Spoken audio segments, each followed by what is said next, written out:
You're tuned in to RX Radio. Hi. This is Hello. obviously not the voice. This is obviously not the voice that you were expecting to hear, but this is the voices of the Jameses.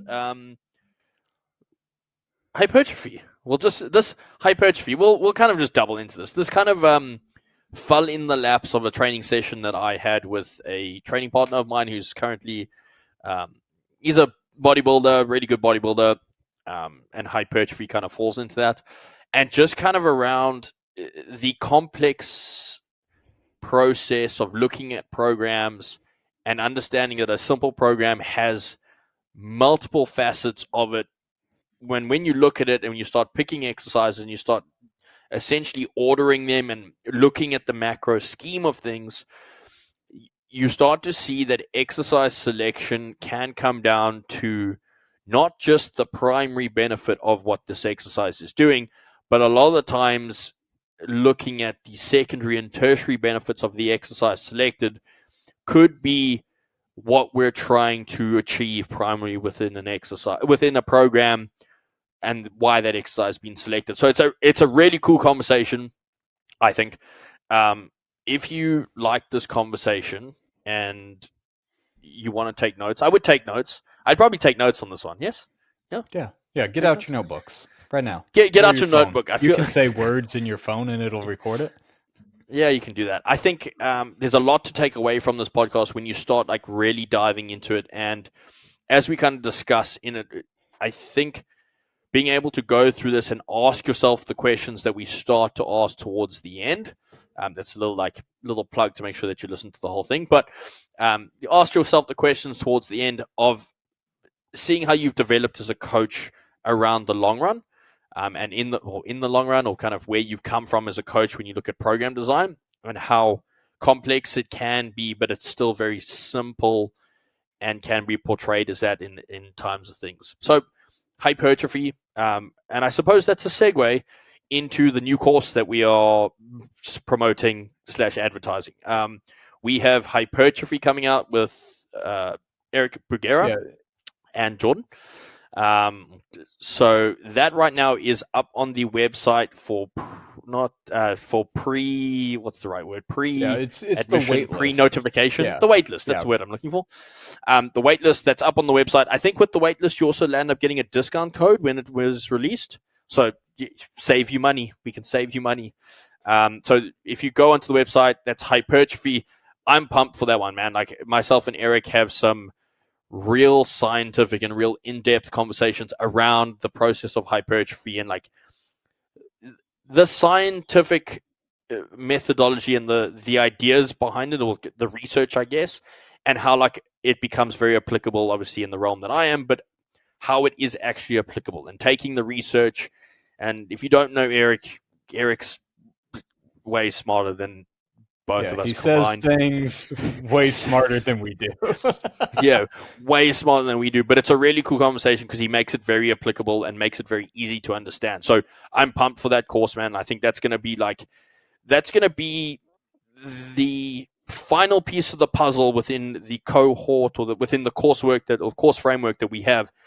That if you've done PSL1, you've done programming, you've done skill acquisition, even like you just start adding these in, it's like you are going to be one of the best coaches out there. If you can start to gain these concepts and take the principles and everything that we teach you, man, you are going to be unstoppable. So the definitely one to add to your resume, your CV, resume, roster, that one. So that's up for sign up on the website. If you go to courses, jump on that, sign up. And that'll lead us into kind of the discussion from today, I guess. And really, like with the course, it dives deeper into a lot of the aspects that we talked about today. And, in the namesake of the course, fundamentals of hypertrophy, that it dives deeper into energy systems consideration. It looks at the mechanistic triggers for hypertrophy. There's the biomechanical considerations with training. There's from physiology, even to like everything. Physiology, the molecular level, and piecing it together. Even in this, we talked about programming considerations and strategies into it, that it'll go into programming strategies and considerations around hypertrophy specifically. So I think this is going to be a great course. It's going to be, like you said, it's really going to round out that last piece in the puzzle of the prescript library that just keeps adding to every other course, and just, adds layers and considerations into how we can take the information from one course to another course and like start applying those into how we work with clients and how we coach people. On that note, guys, enjoy the episode, and we'll chat to you next week. If you're confused, this is the Jameses taking over Wednesday podcast. But I hope you enjoy it. I hope you have fun. I hope everything goes well. I hope everything goes better than we suddenly got surprised with. I guess is kind of, I don't know what the fuck I'm saying. I'm so tired. Dude, I had a massive session with Maddie yesterday. Shout out Matt O'Reilly, one of my training partners here in Australia. If you don't know him, and you want to see one of the biggest, most chiseled men that I've ever trained with in my entire life, I'd go follow him. Matt, I think Sounds it's like a love Matt letter. O'Reilly. It sounds like a love letter. Yeah, you know what? There's a bit of a bromance there. I'm sure there is. Shout out Maddie. Dude, so we had a big session yesterday, and it kind of got me. Within the session, I probably told Matt at every exercise that I hate him and I hate this session, purely because of just how like fatiguing it was. And there was a couple thoughts that went through my head every single time we like did an exercise, or like I knew what was coming in the session. I knew kind of like how it was structured and the way it was going on. And I just was hating life. I was just hating life. That's pretty much the easiest way to explain it. And it kind of got me thinking around like exercise order, exercise selection. Like we hound on about this, and we've spoken about it so many times, but it is so vitally important. It's like Matt's currently, like he was part of Matt's program. It's like Matt's currently in a very big push phase. So he's everything is escalated from that side, like food's to the roof. Like he's really trying to hound on his recovery modalities and trying to like make sure that that's on point as best as possible. And he's taking advantage of that, and he's taking advantage of like essentially forcing super compensation and forcing like the SRA curve that we kind of discussed within programming, and like really doubling down on trying to make this adaptation occur. Like everything is being thrown at it, which is, there's a time and a place for training like this. And I think there's a time and a place that exercises need to be, or a program needs to be designed in this way, is kind of the way that I see this. You can't do this year round. Oh, it no. needs to be undulated. Yeah, and it's probably like, thinking about the program side of it, is probably a time in his life right now where a lot of the outside factors are very controlled. Like there's probably not like huge trips coming up or like an inconsistent schedule. It's probably like, hey, like it's clear sails ahead, like no rough waters. We can cruise for a little bit so we can really drive this. Yeah, he's got exactly that, and it's been programmed and designed in that exact way. Like he came back from a trip, he came back from like a holding phase, if you were, like a time period where volume was brought down to maintenance, calories were pretty much at like his maintenance level, like everything was maintained, essentially like the holding phase, and now like it's a big push before you would maintain and then start like his next phase of dieting or like going into comp prep for him from that side. And again, time and place, and I think context behind this is what matters from the side. And I obviously, like, I'm training with him for moral support, and also because I just don't have any goals with my life, and I really hate myself. So, like, it's he and most bodybuilders, I guess, need to develop their posterior chain. Like, that's where most of the guys kind of lack. And we've discussed this with Shutout, Dump Trucks and Wings episode. That was a great episode. That was an early one. That was an early one, yeah. Shout out. So kind of optimizing around that. So anyways, I digress. The program was pretty much, it was, what was it? Lying leg curls, dumbbell RDLs, as kind of like posterior of lower body. And then it was a low reach cable row, a contralateral dumbbell row, and then some side raises and some biceps. So like it doesn't seem like a big session, but you also got to understand, like, Matt's a big boy and he's a strong boy. And most of these kind of guys are, and like the amount of overall load and overall tonnage that starts being accumulated within the session, like there's not a huge amount of working sets, it's like 2 to 3 on everything, but it smoked me. Like, dude, it was a 2.5 hour training session. I went through 2 liters of coconut water because I was just trying to hydrate myself as much as I can. And like, just also climate 32 degrees, 50 odd in the Fahrenheit, stupid currency thing, whatever temperature. And it just smoked me, dude, because the absolute load that we were working at is so high. It's like, lying leg curls doesn't seem very fatiguing. My hamstrings were smoked in the way that we did it because it was an interesting kind of accumulation, or a way to accumulate a whole amount of volume. It was kind of like a drop cluster set, if you were.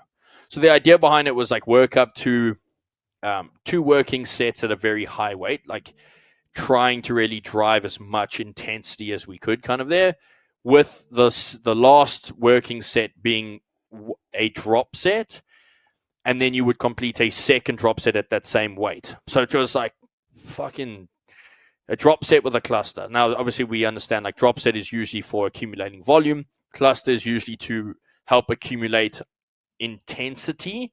So it's like there's a big difference between the two when you start looking at things. Like clusters are for intensity based, like trying to, I don't want to use the same word, trying to gain more reps at that high load.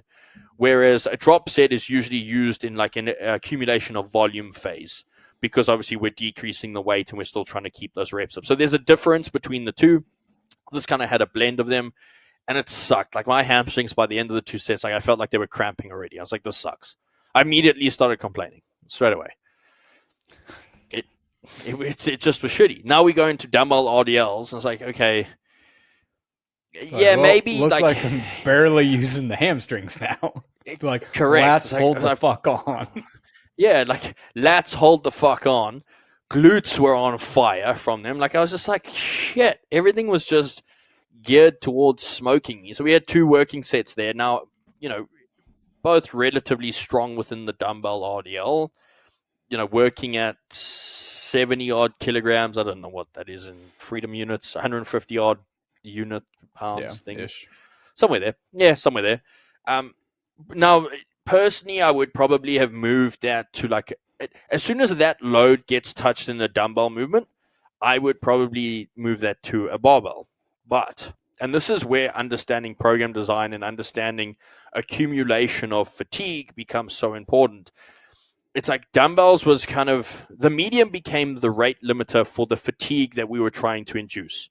Because if we had gone to a barbell, or we had gone to a trap bar or something along those lines, we're both going to use significantly more load. Yes, the reps are going to be slightly less, but we're going to use more load.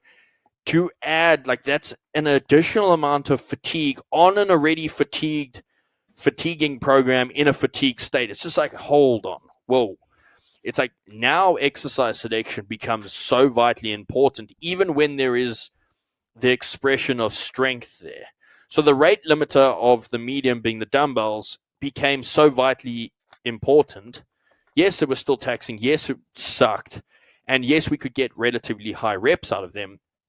But understand, like, it would be a detriment to the hypertrophy and the goal of the program if we had gone to a medium that was more loadable. And we always kind of talk about like trying, like the barbell is the most loadable medium. That's probably what we should try and do. I think like putting an asterisk and having context behind this is why this conversation, part of this conversation of what I wanted to kind of bring up, is so important. It's like, it would do us a disfavor. It would mean that the rest of the session, which, yes, we've gone cables for the rest of the session. And again, medium dependent becomes so important with this. Instead of doing a T-bar row or even like a chest supported dumbbell row, it's like, hey, that's a lot of load. a significant amount of load. It's like we all know, like as your session as you go through your session, you almost instinctually regulate your load according to the mediums that you use. Like we go from like a barbell to dumbbells to machines to cables. That's generally how a program kind of flows most of the time. Let's just say most of the time. That's not, everyone's program, but most of the time that is. And it allows for kind of the drop off in fatigue. It allows for, the increase in fatigue and the drop off in capacity, the drop off in the weight that we're essentially moving. It's like we know that. So we went really hard on our first two exercises. And now we've still got posterior work or like upper back work to kind of like the weaker spots of mat that needs to be worked on. It's like I'm not going to choose a medium that I'm going to load significantly high. I'm still going to try and create intensity and try and take him close to failure. But that's where something in a cable medium becomes so vitally important. It's a low reach. So, there's a couple add-ons to that. And we'll discuss that now, like understanding that exercises themselves have secondary and tertiary benefits. And I think that's the next layer within this whole program that was so important and allows for the continuation of trying to achieve this increasing fatigue state in this push at this time, at this phase of this program. But we understand that the exercises selected in that second half or the later half of the program, yes, they're cables. The next important part of it is what positions can we put him in or put ourselves in to be secondary and tertiary benefits of the exercise selected. And that there is the key, in my opinion, to selecting exercises for those benefits. It's like a low reach position is predominantly, like, I don't want to say a weaker position, but it is weaker. It's not our most expressed force position. It's like if I wanted to go really heavy, I'd go horizontal. And I'd chest support myself and I'd kind of like really drive that chest supported row as much as we could in that horizontal position. That low reach position exposes me to a range that I'm not strong in. And the benefits from it is like allows for the scapula to move around the rib cage more effectively, disadvantages the rhomboids from essentially being not in the way, but being in the way to not allow us to get into that fully lengthened position, I guess. It's like, and that's what he needs. He predominantly needs to fill up his mid back in terms of thickness. That's a shitty way to describe it, but that's essentially what we need.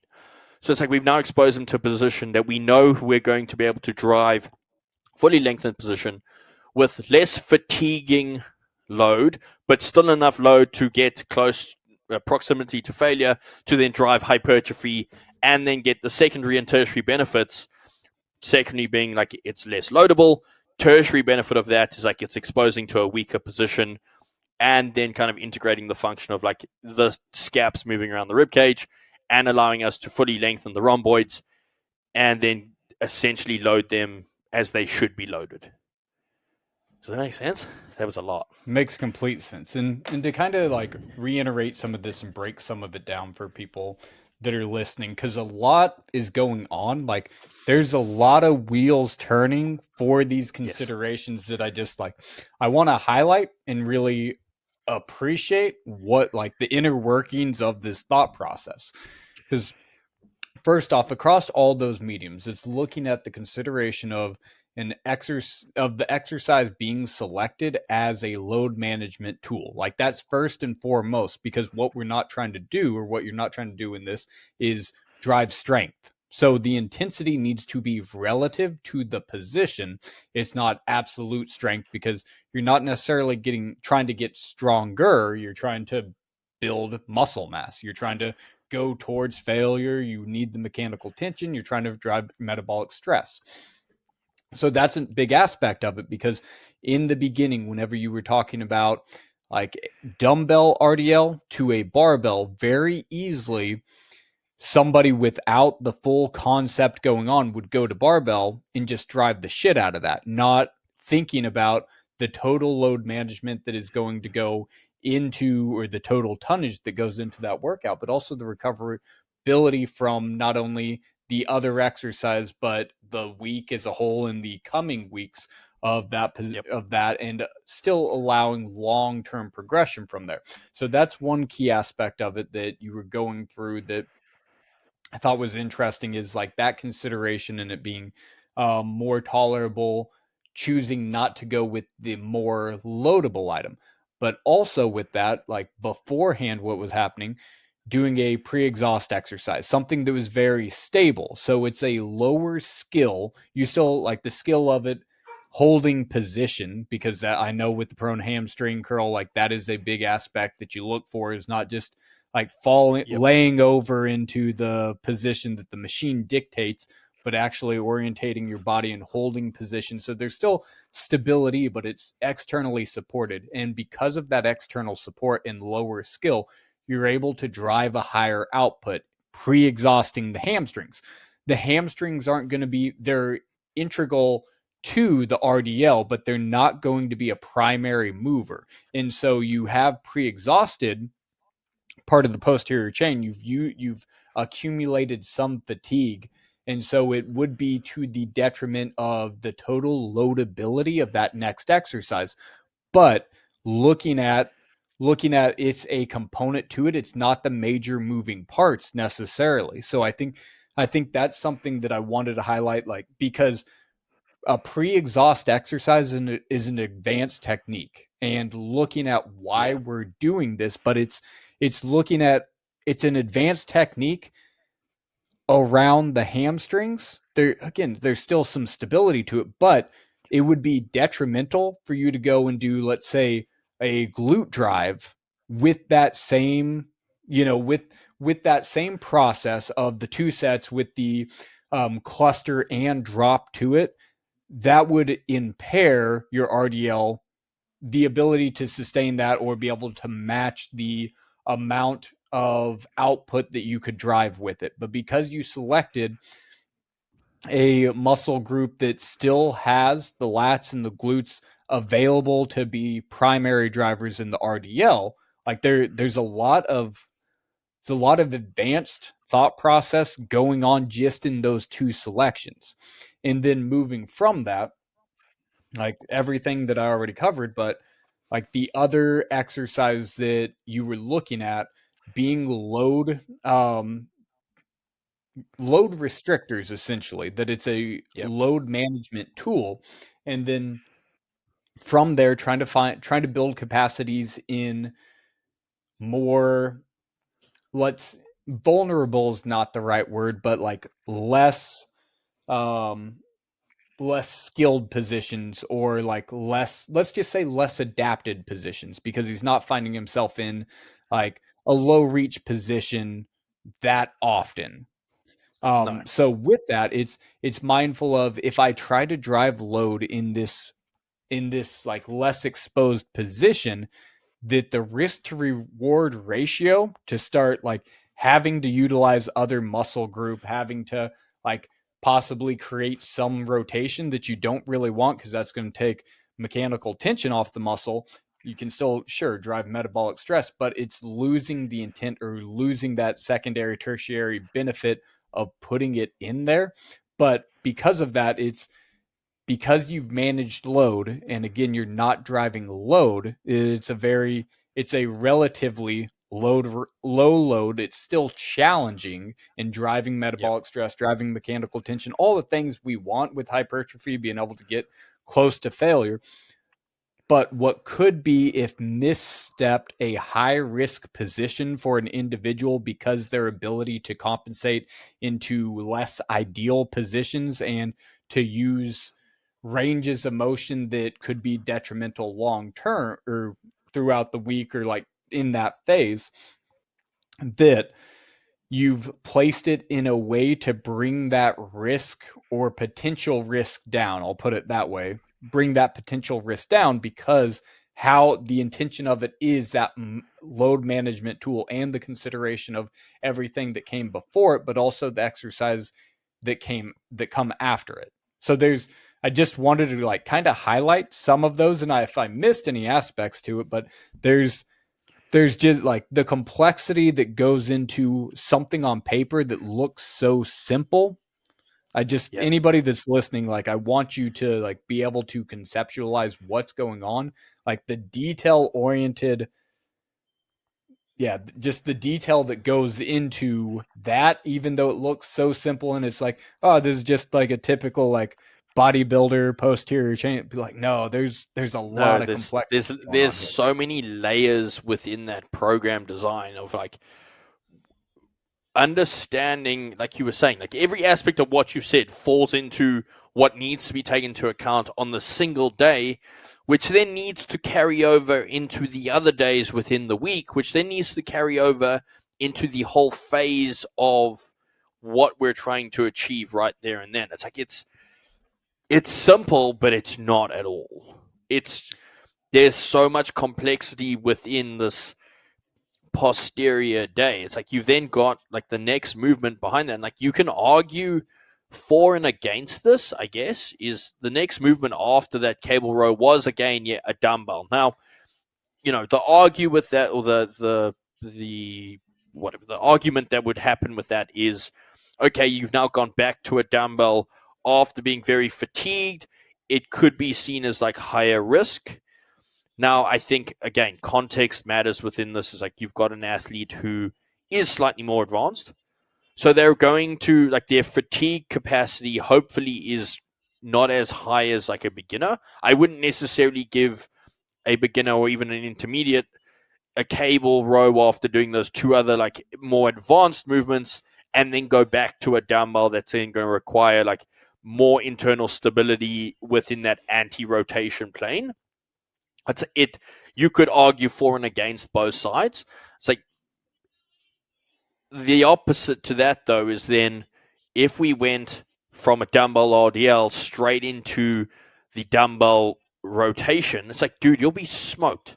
You've now just played around with like 70 kilos on the per side on your RDL, and like Matt's fucking strong.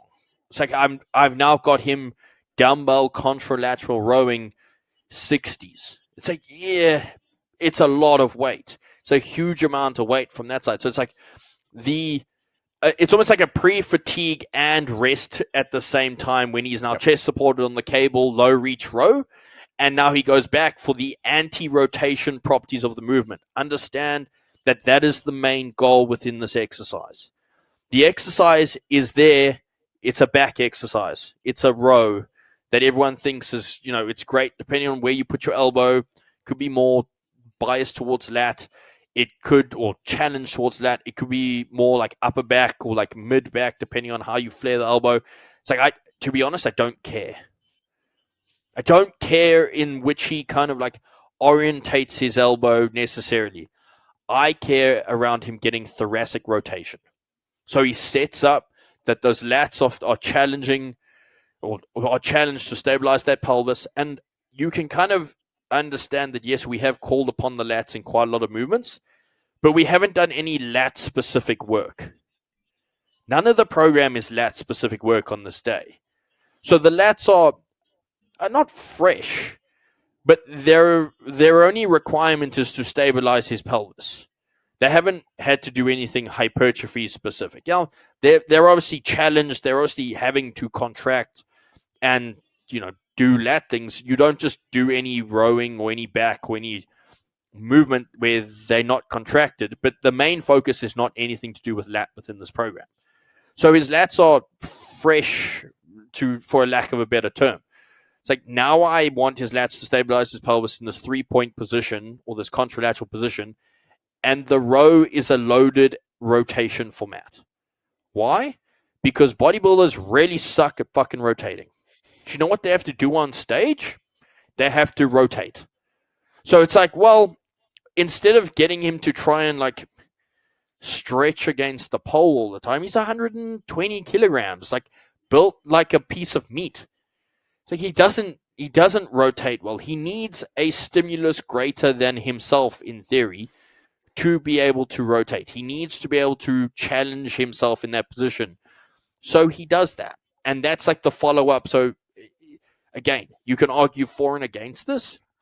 I think the way it's structured is more unique towards his presentation and the way that his strength is and the way that this program is, and it works effectively for what he's trying to do. It gets good thoracic rotation. Funny, he can hit his side poses really, really well on both sides because he's actually going through a rotation pattern and he's learning how to rotate and get into those positions. Great. So it's beneficial for that. But now, and this is the point of me rambling, the exercise, the way that it's been designed and it's there and it's the intention is not what we would generally prescribe as a primary intention of this exercise. We're actually looking at the secondary and tertiary benefits of the exercise within this program design, and that's okay. I feel like it kind of like you're looking at a secondary and tertiary benefit of an exercise, like one, doesn't really get spoken about, and two, is always, I don't want to say frowned upon, but no one really thinks about it. They go, no, but that's a back exercise. Like, I don't give a fuck if it's a back exercise. It's not what I'm trying to challenge. It's like, Matt's back has been worked enough within everything else. I want it to rotate. That's what I want to do. So that when he rotates, he gets in positions. But also, if he has rotation, he has the ability to get into better lengthened positions. He has the ability to get into better overhead positions. He had the better ability to get into any of his pressing positions. So it's like, it's a back movement, but I don't care about the back movement. I care about the fact that it's anti-rotation, and you could kind of go into, like, there's oblique, there's pelvic position, there's anterior sling is kind of there as well, there's posterior sling there. All of those benefits are not just then on that back day, they then kind of carry over to his press day, which, funny enough, is not the next day because he rests because of the amount of fatigue, but the next day within the program. So it's kind of like, well, I'm setting him up to be better for the next day coming up. Again, a lot of complexity, a lot of like layers to the same thing. It just looks like a row, though. And sometimes that's all you need it to look like, I think. Well, and I think that's oftentimes where we look to mastery in understanding, whenever you can delicately play with these concepts of complexity and like seamlessly be able to integrate them into a program design so it looks like something very, very simple. But the key point is that knowing those layers deep of the multi-layer benefit in that selection is where a less skilled coach makes the misstep of overcooking somebody, of overexposing somebody to positions, or just thinking about, hey, these are 4 lat exercises and I'm just going to treat them as lat exercise. So whenever I make my next decision, it's just on that basis of, well, I just need to do lat things. Be like, no, there's a lot more at play here that we need to consider in those transitions, in the different phases, and the sustainability of what the exercise is and leaving it in. You and I have talked about this, but I can almost guarantee Maddie's program is going to keep the contralateral dumbbell rows.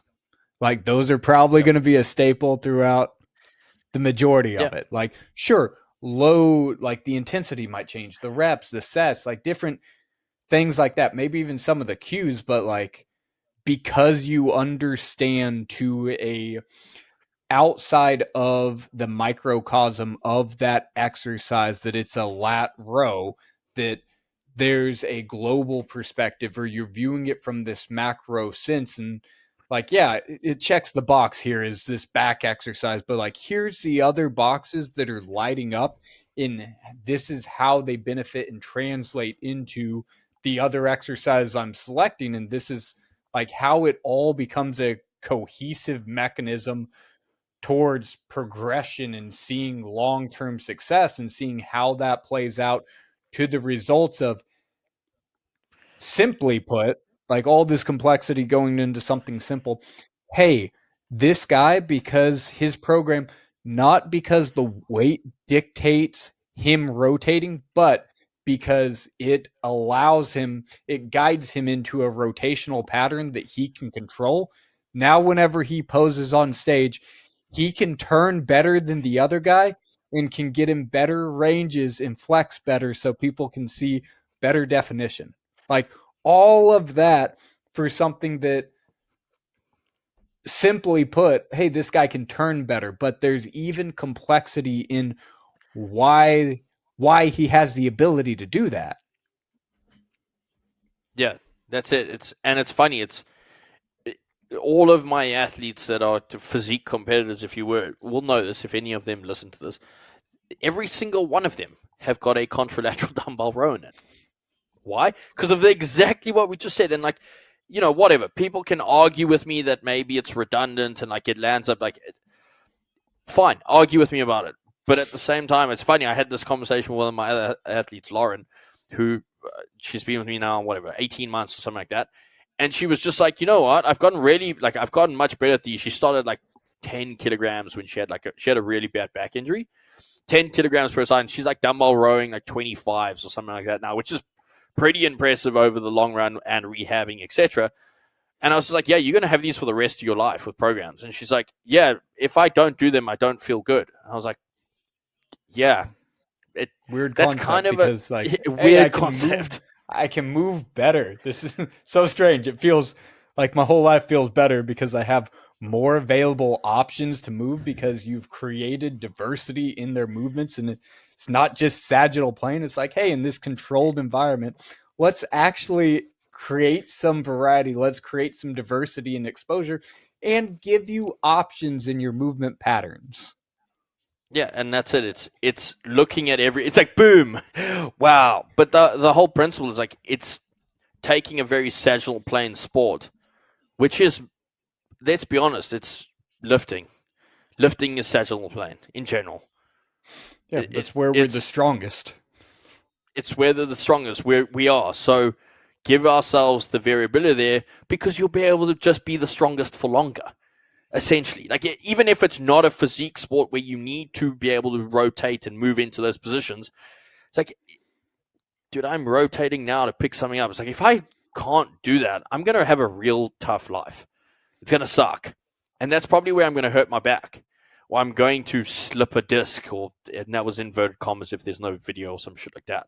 Because you can't, your disc doesn't just like fall on a banana peel and suddenly slip. But the idea behind it is like create variability in that, like you were saying, that diversity within the movement, because you'll make someone a better human or better ability to express force and this thing that they do in life or this thing that they do in gym in life, and they probably won't get injured or less likely to get injured, and they'll be a lot better for it. I think it seems like such a simple concept sometimes though, but it's not. Yeah, and again, I go back to like getting to the point that it's simple, or it at least sounds simple, makes it the most digestible. And once you can actually digest something or like understand the concept to that base, that's where we can start going layers deep and we can really start adding like, hey, these need to be considerations. But you can only digest this brick of knowledge once you get the top layer in. Like otherwise it's really gonna limit your ability to go layers deep. Or what the other side of it that we see is like paralysis by analysis, that you're thinking about too much stuff and you really lose the sight and focus of, hey, what are we trying to do here? That's where sometimes that simple concept is a good thing or sounding simple because it gets people to take action. And from that action, again, we can start adding layers of consideration into it. Another aspect I wanted to touch back on that you brought up was realizing that in exercise selection, the order of operation, we can build in rest even whenever we're working with higher skilled people. So you'll understand this. So anybody that's listening, I'll try to explain it to like understand this concept again, because it is more complex. So we understand that the basic barbell, dumbbell, those have to be more internally supported. Weight stacks, cables, those are more externally supported. So because we don't have to stabilize something as much, we're going to conserve energy. We're not going to be as fatigued. With kind of the premise that we were talking about, we're building hypertrophy. So we are accumulating fatigue, and we're building or going close to failure, if not hitting failure, even whenever it's externally stabilized. But somebody that is high skilled understands how to use the machine. And anybody that doesn't understand that concept is probably because you haven't trained enough on both sides of free weights and machines to really understand that. Because as we talk about options and availability and diversity, somebody that experienced that diversity as a coach, it gives you a lot of options. And whenever we put those constraints on, if somebody can, like, we've talked about this before, you have a lot of your people will do dumbbell things. They'll do barbell RDLs. They'll, maybe not deadlift all the time, but you still have people squat variations, hinging variations like deadlifts, RDLs, front squats. They're doing that because they've built up a skill set to be able to. And it's an option now that you can use it. And whenever you've built up that skill set, now you take that ability to have somebody that can front squat and you put them on a hack squat, and they understand how that machine works, but also they understand the energy conservation that you can use because you front squat. Like, you understand, like, this is how much I have to brace to hold position, and this is how challenging it is. Whenever I have something that does that for me, if I understand how this moves, it doesn't have to be thoughtless. It's okay, here's, like, I can use the machine to guide me into position, and I can drive through this. I can use the assistance of the machine to my benefit. And so I wanted to bring that up because in that transition from the cable low reach to the dumbbell, I guarantee that's what's going on. It's understanding how this cable works for me, where it's most beneficial, and it's being able to utilize your energy systems in the positions of that to be conservative and save some fatigue accumulation. With a less skilled person, they're not going to be able to manage that fatigue the same. And the ability to now go over to a barbell or go over to a dumbbell isn't an option because they're not using the machine. Then it just goes to, like, now we have to isolate again, because all that's going to happen next is more fatigue, and you can't manage that. So that's another aspect. Again, it sounded very, very simple, but I wanted to highlight because I understand what's going on in that. And a big portion of it is because you've created such a vast exposure of movement complexity or movement skill that it's created such options in not only the things that you can put on a program, but the individual's ability to manage fatigue and drive stress, drive output, or accumulate stress, drive output. Like, that's inherently built into that greater exposure of options. And then whenever we put them in something that they don't have to be as high skilled in, there's a lot more fatigue management that comes in, and it opens the program up so you can skillfully play back and forth between dumbbells and cable, and here's the machine, and now I'm going to pull it over more internally stabilized and externally stabilized instead of just internal, external, external. It's like, no, because I've been thoughtful in the approach and the development of this individual, I can use all things. Nothing is off the list because we've built that up. We've left that option available for the program. So anybody that didn't catch any of that, I just needed, like, again, because whenever I hear how you program, we think pretty similar. And so I'm thinking to, like, your thought process of it. And I'm just looking, like, basically anytime I hear you describing a program, I think for some people, they can get lost in going. It's like going to Walmart and looking at those digital watches and like, yep, this is the time.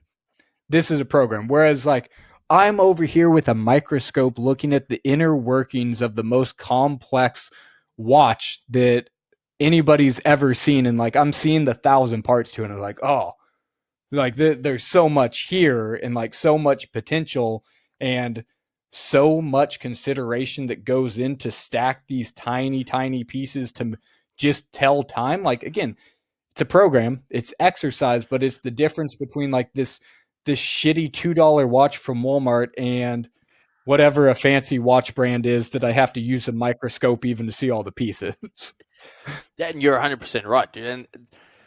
And I'm glad you kind of highlighted the fact of like it's the nurturing of the athlete to get to this position, and that's the whole. Like I mentioned in the very beginning, it's the context one. It's like there's a certain intention behind this block. There's an intention behind this phase. Now, this intention doesn't just cross-pollinate to anyone else. It's like Matt's been building up this base, and like we talk about it like in like the pyramid aspect, but it's like his training years have allowed him to build a really good base. Now, all that a really good base does is it unlocks our ability to utilize more complex movements, more skill-based movements. Now, when we say more skill-based movements, I think a part of that is understanding that skill-based movements also mean unlocking the ability to tap into different energy systems. And that's kind of like what you mentioned there. It's like you can chop and change between the two energy systems or between the two exercises with multiple different energy systems throughout a program if an athlete has built the base to do that. If an athlete is just a strength-based athlete and all they've really touched on is literally like relative strength or just absolute load, it's like they're going to really struggle to go between like the cable work, because the cable work's going to tax them just as much as doing the relative strength work or like the absolute load work. But Matt's built up a base. So it's like cable work to him was muscular fatiguing. It wasn't cardiovascular fatiguing at all. He has that base understanding that like he has a really good cardiovascular base. He like I wouldn't want to ever see him run, but like he could run and not get trying out to of create breath. that exposure. No. But you know what? Like he wouldn't get he doesn't get out of breath walking up the stairs. He's 120 kilos. He's a big motherfucker, but he's got cardiovascular base. Again, that allows him to recover faster. It allows him to handle more fatigue. It allows him to handle and get over and recover that much faster. And it's like this goes into the whole conversation of, in his off seasons, he still does cardio. And he does cardio because he enjoys it, and two, he enjoys living, having some form of health. Like his heart loves him for it, literally. He has the ability to play with his kid. He has the ability to walk up and down the stairs. He has the ability to recover. And I think understanding that part of his GPP phases and part of his base work that he did 2 years ago type scenario, it's like he's built the capacity to continue all of these phases and keep everything going. And like when we need the intention to be more essentially intensity, he has the ability to like ramp up for intensity and then recover within low fatiguing exercises, but recover from a cardiovascular perspective so that he can then drive output again when I need him to on a dumbbell row, for example. And he doesn't lose the capacity of being able to actually brace and get the benefit of the secondary and tertiary of the exercise, which was the intention behind the whole program. Well, behind the exercise in that program in that order. And having that foundation really is twofold. That it's, as you were saying, cardiorespiratory is not a limiting factor in the program, which a lot of people it can be. Like your decisions aren't based on like, oh, he's going to get too tired to do this effectively. No, he has a good base, a good foundation that it's not a limiting factor. But then secondarily, it gives you a whole nother energy system to push into if and when you need to. That whenever Yep. we're looking at these, it shouldn't be thought of in utilizing different energy systems and having the skill to manage fatigue around which one, kind of that transition from one to the other. Because in that kind of, I think this goes along with it, not seeing exercise in isolation, not seeing energy systems in isolation, that less so than like an on off switch of it's this and now it's this. It's percent driven, that like, hey, it's a Yep. lower percent that's being driven from your ATP phosphocreatine system into your glycogen system into your oxidative. Like, it's a sliding scale of percents of where we're driving this. And whenever you have a large capacity to be able to drive into your oxidative system and it's not a limiting factor, you have so much more room to progress and to push. And it's an energy system that you can save. It's not one that you have to drive right into and like exhaust right off the get-go. It's no, now we can get results driving these two and get small percents that we're utilizing on the oxidative, and when we need to, we have this whole other gear that we can push into. 100%. Yeah, I think that's it. we yeah, I don't just I don't know. There's a lot miles there. deep on this. Yeah, we'll We did we'll go kind of deep. wrap it there. Allow people to kind We'll of wrap it. digest this information and really, like, hopefully out of this conversation it gets anybody listening to it to think about.